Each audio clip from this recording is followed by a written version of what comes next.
Restitution de la Charte nationale pour la paix et la réconciliation nationale. L'exercice réunit depuis hier les forces vives de la nation, les Maliens établis à l'extérieur, les gouverneurs des régions et les institutions de la République. Les participants sont appelés à se familiariser avec le contenu de ce document qui devra jouer un rôle important dans la réconciliation et la cohésion nationale dans notre pays. Retour sur la cérémonie d'ouverture de cette rencontre présidée par le Premier ministre général de division Abdoulaye Maïga dès le début de ce journal. Mali City Tour, 3e édition. Ici à Bamako, la richesse et la diversité du patrimoine malien sont exposées à travers les objectifs des photographes au musée du district de Bamako. Le vernissage de cette exposition photo intitulée « Le Mali selon ses photographes » a attiré un large public le week-end dernier. Vous le verrez.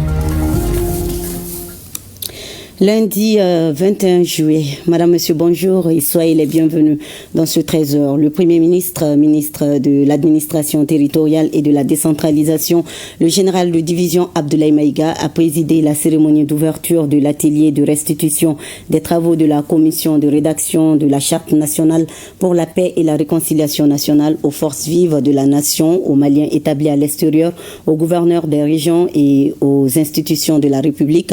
À travers cet exercice, il s'agit de familiariser les participants avec le contenu de ce document de référence qui devra jouer un rôle important dans la réconciliation et la cohésion nationale dans notre pays. Pour le Premier ministre, chef du gouvernement, chaque Malien doit œuvrer pour écrire ensemble cette nouvelle page afin de rendre irréversible la nouvelle approche endogène du processus de paix basé sur les valeurs sociales et culturelles maliennes. Reportage Mamari Kone et Aliou Touré.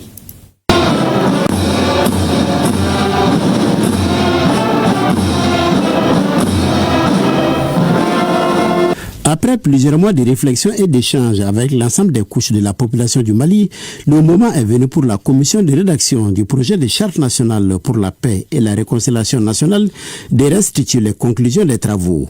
À cet exercice de 3 jours sont conviés les forces vives de la nation, les délégués des Maliens établis à l'extérieur et les gouverneurs de région.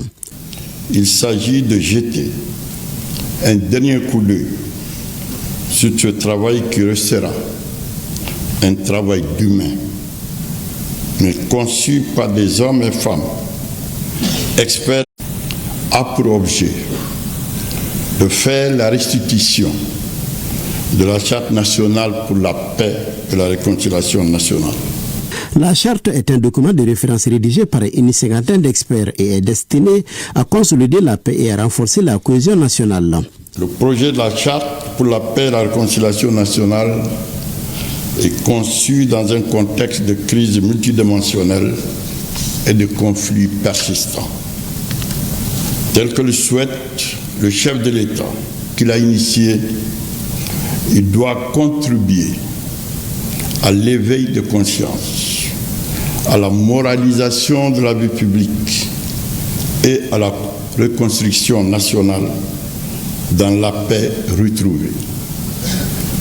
Il constitue un guide pour le renforcement de la paix, de la sécurité, de la cohésion sociale, du vivre ensemble et de l'unité nationale.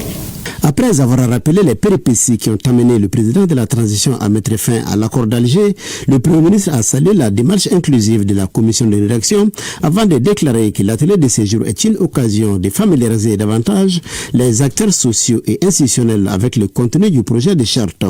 C'est effectivement un lieu de conception de la stratégie de mobilisation pour l'appropriation et l'opérationnalisation de ces dispositions. En conséquence, nous devons œuvrer chacun et tous sans relâche pour écrire ensemble cette nouvelle page afin de rendre irréversible la nouvelle approche endogène du processus de paix basée sur les valeurs sociales et culturelles maliennes pour refonder l'État et recoudre le tissu social.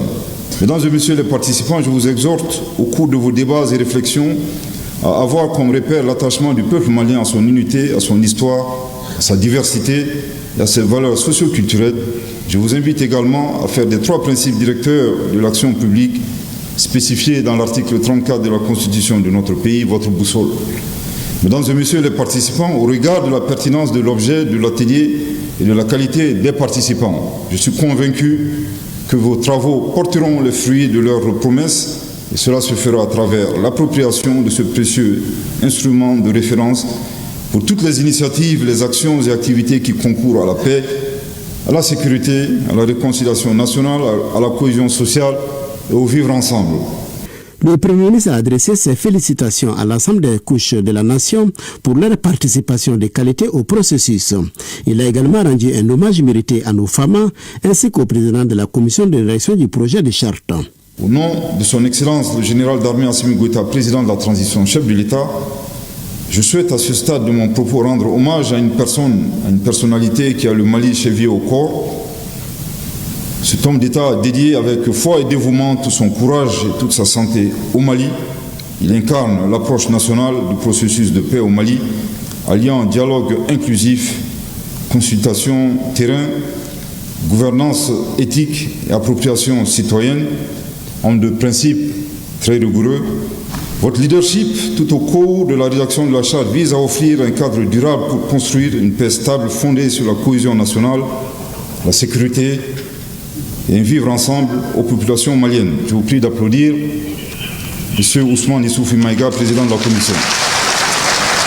J'associe à cet hommage l'ensemble de nos forces de défense et de sécurité, nos femmes qui veillent à chaque instant à l'intégrité territoriale de notre pays, à la sécurité des personnes et leurs biens.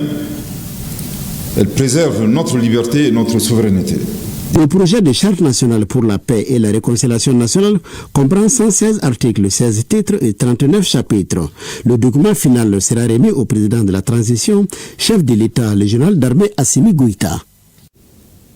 Parlons à présent de la fin du programme à l'école de la citoyenneté à Tombouctou concernant la cohorte pilote. 200 jeunes des régions de Tombouctou et de Taoudéni ont été renforcés en valeur cardinale de la République à travers des modules, mais aussi des expériences des aînés et responsables qui les ont côtoyés. Également, 200 jeunes venus des régions de San et de Ségou ont participé à cet espace à Ségou. Les temps forts de la cérémonie de clôture avec Najim Baba Sissé depuis ORTM Tombouctou et Amidou Diallo depuis Ségou. Ils sont désormais jeunes modèles et engagés pour la cause du Mali. Ces 200 jeunes imbibés du savoir à l'issue de 10 jours de travaux intenses dans le cadre de la 4e cohorte du programme à l'école de la citoyenneté. Des travaux marqués entre autres par les formations relatives à la citoyenneté et à la valorisation des us et coutumes. À l'issue de cette école de citoyenneté, nous sortons transformés. Oui, nous sortons transformés.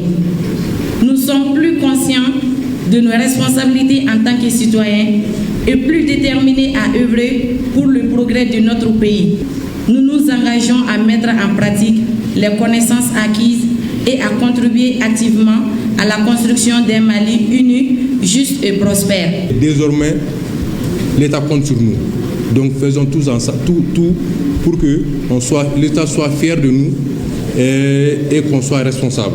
Ces jeunes venus des régions de San et Ségou ont pris des engagements patriotiques vis-à-vis du Mali. Je le jure, nous prenons l'engagement de respecter notre patrie. Je le jure. C'est le lieu pour moi de remercier le ministère de la Jeunesse, des Sports chargé de la construction civique et de la citoyenneté pour cette heureuse initiative de promouvoir à travers ce programme le leadership civique et l'engagement citoyen des jeunes du Mali. Je vous exhorte donc au retour dans vos localités respectives à partager des connaissances acquises au cours de cette formation avec ceux qui n'ont pas eu la chance de participer à ce programme. Soyez les porte-voix du changement positif. La remise des distinctions d'honneur, de reconnaissance et de remerciements a marqué aussi la cérémonie de clôture des activités de la 4e cohorte du programme à l'école de la citoyenneté dans la 4e région. À l'épilogue de la cohorte pilote du programme à l'école de la citoyenneté à Tombouctou, les 200 jeunes venus des régions de Tombouctou et de Taoudéni par la voix de leur porte-parole affirment être suffisamment outillés sur des notions importantes leur permettant désormais de faire face aux défis qui les attendent. Pendant plusieurs jours, nous avons eu la chance de participer à des échanges, des formations, des visites qui nous ont permis de mieux comprendre nos droits, mais aussi nos devoirs en tant que citoyens maliens. Nous avons parlé de démocratie, de paix, de cohésion sociale, de l'importance de l'engagement civique, de vivre ensemble et le patriotisme. Je tiens à saluer chaleureusement les participants dont leur écoute et leurs contributions ont été de grande qualité. Vos interventions ont suscité de nouvelles perspectives. Le responsable des collectivités de la région a pour sa part invité les bénéficiaires à introduire leurs nouvelles connaissances dans leur vie quotidienne. Nous sommes aujourd'hui à la fin de cette formation et notre vœu ardent est que tous ceux qui ont bénéficié en tout cas de cette formation, que ce soit la pratique sur le terrain. Au nom du gouverneur, le conseiller aux affaires économiques et financières Malik Guindo a salué cette initiative du président de la transition et remercié l'ensemble des parties prenantes qui se sont impliquées pour sa pleine réussite. Je voudrais remercier le gouvernement de la transition à travers le ministère de la Jeunesse et des Sports en charge de l'instruction civique et de la construction citoyenne pour avoir initié ce programme. Il me plaît aussi de féliciter et de remercier les directeurs des académies d'enseignement de Tombouctou et de Gourmarange pour leur accompagnement dans la tenue de cette session de programme à l'école de la citoyenneté. La cérémonie se clôture par la remise symbolique des attestations aux participants et des prestations artistiques de Lodja et de Tchalé Junior. Rien à voir avec ce qui précède. Ici à Bamako, 200 jeunes du quartier de Daoudabou ont eu l'opportunité de renforcer leurs capacités, cette fois-ci en matière de sécurité civile. Ils ont suivi une session de formation axée sur les gestes de premier secours et les techniques de prévention et de lutte contre les incendies. C'était du 10 au 16 juin dernier et la dite formation a été organisée par le complexe scolaire Abel Ouattara à travers sa fondation éponyme en partenariat avec le conseil communal de la jeunesse de la commune 5, Adam Maïga et Abouakar Traoré pour le compte rendu.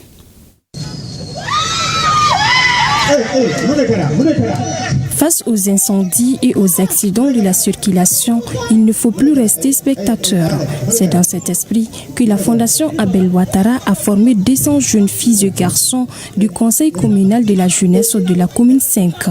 Au cours de cette formation de 6 jours qui s'est tenue au foyer des jeunes de Daoudabougou, 11 modules ont été dispensés. Ils portent sur les gestes de premier secours et la lutte contre les incendies. Au cours de cette formation, nous avons acquis beaucoup de choses, parmi lesquelles moi je suis cité une victime inconsciente qui respire. Que faire? La formation m'a permis d'apprendre beaucoup de choses que je ne savais pas dans le milieu secourisme et dans le milieu incendie. Cette initiative permet de renforcer les capacités des jeunes en matière de gestion des incendies et des premiers secours. L'ANASER a déclaré en 2024, notre pays a enregistré 7673 accidents, causant 8828 blessés et 682 décès. Ce constat très alarmant dans la mesure où il établit que dans certaines localités, la route tue plus que le terrorisme, plus que certaines maladies. Conscient de l'immensité des défis auxquels doit faire face l'État, la Fondation Abel Ouattara, à travers la présente initiative, apporte sa modeste contribution aux nombreuses actions menées par l'État et ses partenaires dans le domaine de la sensibilisation et de la prévention des accidents de circulation. Auparavant, une centaine de femmes de Katikoko Plateau ont également bénéficié de cette formation. L'objectif est de contribuer à sauver des vies. L'association des ressortissants de la commune de Djaramana dans la région de Koutiala et l'ONG Groupe d'appui à la promotion des communautés GAPRO viennent de lancer les activités du projet Yereta Waleyali, un projet basé sur l'autonomisation des agricultrices à travers des activités génératrices de revenus AGR résilientes au changement climatique. Pour la réalisation de ces AGR, le projet Yereta Waleyali prévoit la formation des femmes sur les techniques de culture du soja. Le projet est financé par le programme spécial d'aide aux associations et fondations. Reportage Brahima Kone et Abouakar Sidibé. Djaramana, un chef-lieu d'arrondissement situé à une cinquantaine de kilomètres de Koutiala, était en liesse pour le lancement des activités du projet intitulé Yereta Waleyali. Ce projet est axé sur l'autonomisation des agricultrices à travers des initiatives agricoles et activités génératrices de revenus AGR. Nous sommes sûrs que ça sera quelque chose qui va amener des bénéfices à la commune. Nous les exhortons et nous les appelons de bien s'impliquer pour la réussite totale du projet. Le projet Yereta Waleyali est une initiative de l'association des ressortissants de la commune de Djaramana et l'ONG Groupe d'appui à la promotion des communautés GAPROC. Il vise à soutenir les organisations communautaires de base affectées par l'arrêt ou la raréfaction des financements externes. L'autonomisation des femmes, sans l'aide de personnes, qu'elles puissent vraiment s'épanouir dans leurs activités. C'est ça vraiment l'objectif du projet. La cérémonie de lancement des activités du projet Yereta Waleyali est marquée par une remise de céréales aux communautés villageoises. Le projet devra permettre aux communautés d'être bien formées pour une bonne gestion des AGR. On va commencer d'abord par la préparation d'une parcelle test qui sera comme champ-école pour les femmes, même si c'est une parcelle dédiée à une autre femme dans le village. Bon, à partir de cette parcelle, maintenant, toutes les aides seront mises en œuvre, notamment le CENI en ligne, avec toutes les femmes de l'association qui sont impliquées dans le programme de production de soja lié à ce projet. Yereta Waleyali est financé à 8 millions de francs CFA par le programme spécial d'aide aux associations et fondations PESAF 3 pour une durée de 9 mois. Vernissage de l'exposition photo intitulée Le Mali selon ses photographes. Cette exposition met en lumière la richesse et la diversité du patrimoine malien à travers les objectifs des photographes. L'événement qui s'est tenu ce week-end au musée du district de Bamako a attiré un large public désireux de découvrir les histoires visuelles qui se cachent derrière chaque image. Cette exposition entre, je vous le disais en titre, dans le cadre de City Tour, 3e édition organisée par Mali Tourisme. Reportage Moussa Kamara. Dès l'entrée du musée du district, premier constat, les murs se sont transformés en une galerie vivante.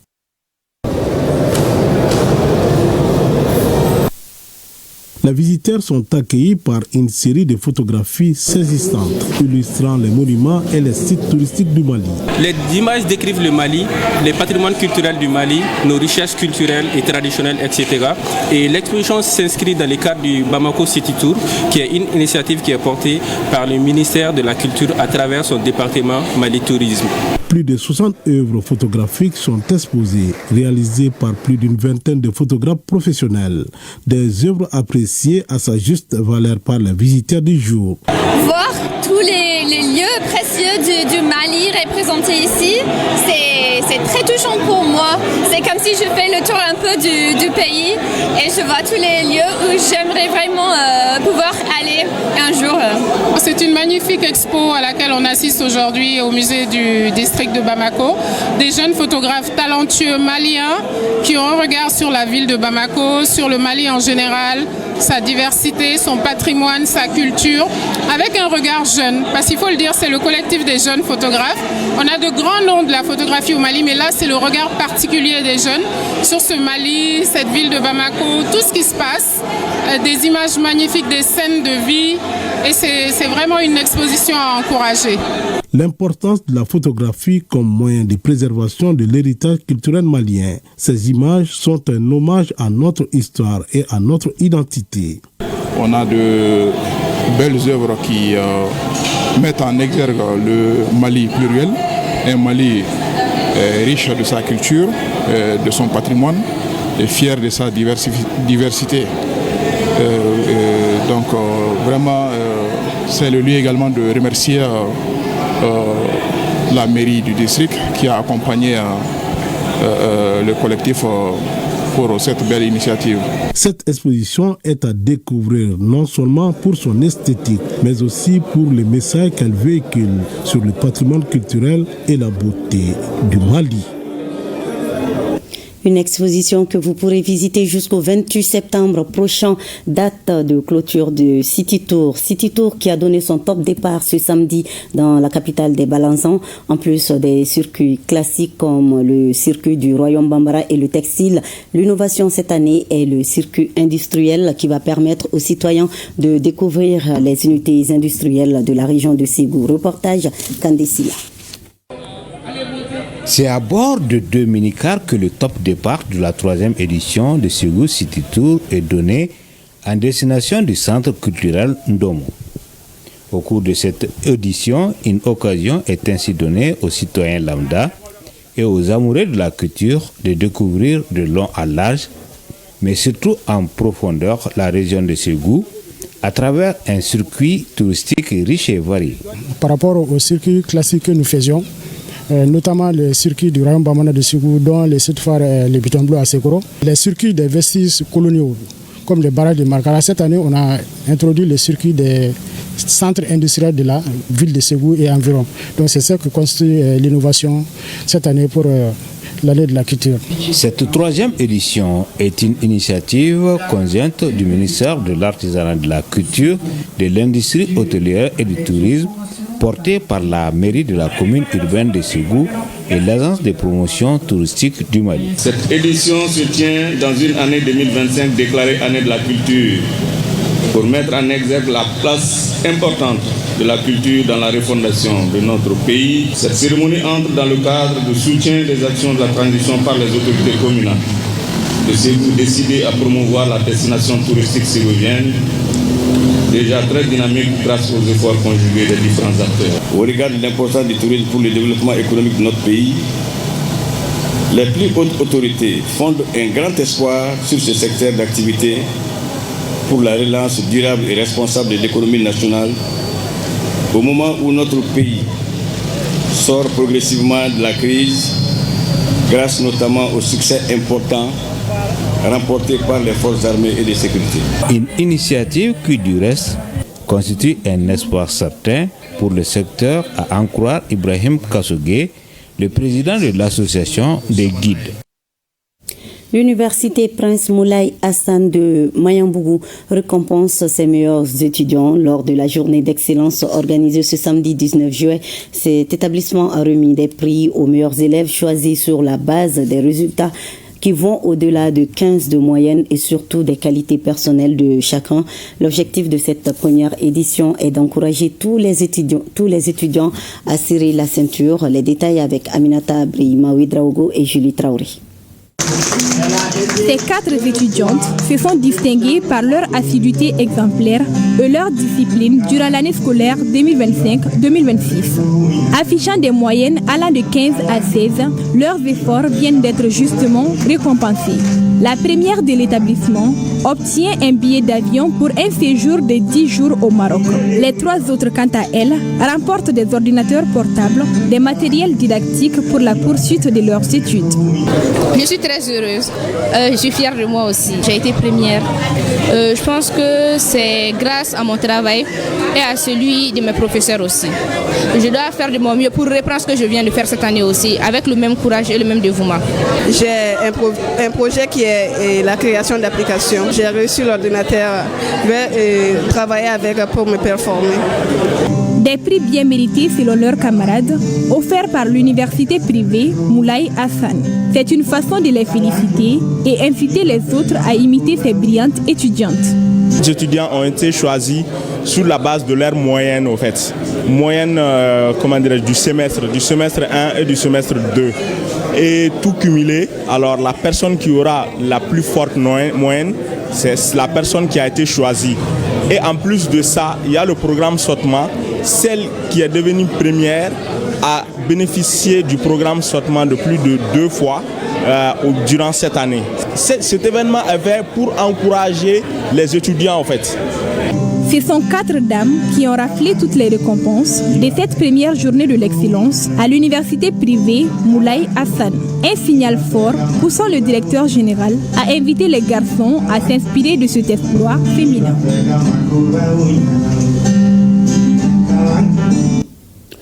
Le tout premier Forum national de la sécurité privée s'est achevé après 2 jours d'échange par un cocktail dans l'après-midi du 19 juillet. L'événement avait pour centre d'intérêt les enjeux de la sécurité privée avec plus de 300 participants. Reportage d'Aouda Kone. Tout est bien qui finit bien. Autour d'un cocktail, la première édition du Forum national de la sécurité privée est sanctionnée par une restitution des travaux de 2 jours. Toutes choses qui contribueront à poser les jalons d'un secteur qui a besoin aujourd'hui d'une réorganisation structurelle. Dans l'objectif de se projeter dans le futur, la sécurité elle est évolutive et des actions doivent être pérennes. Il ne s'agit pas seulement de réunir les gens autour des thématiques innovants, autour des thématiques intéressantes, mais il s'agit d'avoir des actions directes. Raison pour laquelle nous avons mis l'accent sur les rapportages des différents panels. Donc c'est pour avoir des recommandations claires, partagées par tous. Bien sûr, nous avons reçu l'accompagnement du ministère de la Sécurité. La deuxième étape de cette cérémonie de clôture a été la remise des attestations de reconnaissance aux partenaires pour leur accompagnement déterminant dans la réussite de cette première édition. J'ai compris que nous avons des acteurs, des sociétés de sécurité privée engagées pour le développement du secteur, engagées pour donner un service de qualité au public malien. Ce secteur a compris qu'aujourd'hui, la sécurité n'est pas seulement faire de l'État, mais chacun à son niveau peut contribuer à l'amélioration d'une qualité de sécurité acceptable, efficace, mise à la disposition de la société malienne. Ils étaient plus de 300 à suivre les 3 panels animés par les experts de la sécurité, de l'organisation institutionnelle et la gestion des ressources humaines. Et c'est la fin de cette édition. Merci de votre fidélité. À 20h, vous avez rendez-vous avec Baraki Sawatara. Bel après-midi et à demain 13h, Inch'Allah.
Des accords signés entre les anciennes colonies françaises et leur ancienne autorité administrative, la France, bien que peu connue du grand public, seraient des accords souscrits qui permettaient à cette dernière de continuer